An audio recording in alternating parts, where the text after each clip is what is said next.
தக்காளியே இல்லாமல் சூப்பரான கல்யாண வீட்டு ஸ்டைல் வத்த குழம்பு செய்யலாம் வாங்க. அதுக்கு 1 டீஸ்பூன் கடலைப்பருப்பு, 1 டீஸ்பூன் உளுத்தம்பருப்பு, அரிசி 1/2 டீஸ்பூன், பெருங்காயம் தேவையான அளவு, மிளகு 1 டீஸ்பூன், தனியா 1 டீஸ்பூன், கருவேப்பிலை, காஞ்ச மிளகா தேவையான அளவு. இதெல்லாம் நல்லா தனித்தனியாக வறுத்து எடுத்துப்போம். இன்னொரு சைடு சட்டியில் எண்ணெய் ஊற்றி கடுகு, உளுத்தம்பருப்பு, அப்புறம் வெந்தயம் இதெல்லாம் போட்டு தாளிஞ்சதும் இது கூடவே பூண்டு, வெங்காயம் கட் பண்ணி வச்சுருக்கிறத சேர்த்து நல்லா வதக்கிக்கோங்க.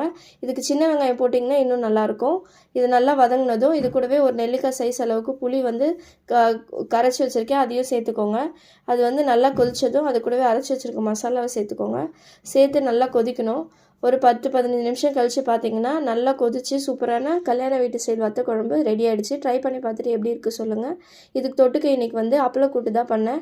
சிறுபருப்பு, கடலைப்பருப்பு, பச்சை மிளகா, வெங்காயம், தக்காளி, பூண்டு, உருளைக்கிழங்கு இதெல்லாம் போட்டு குக்கரில் 2 விசில் வச்சுருங்க. இன்னொரு சைடு அப்பளத்தை பொரித்து இந்த மாதிரி நொறுக்கி அது கூடவே சேர்த்திங்கன்னா சூப்பரான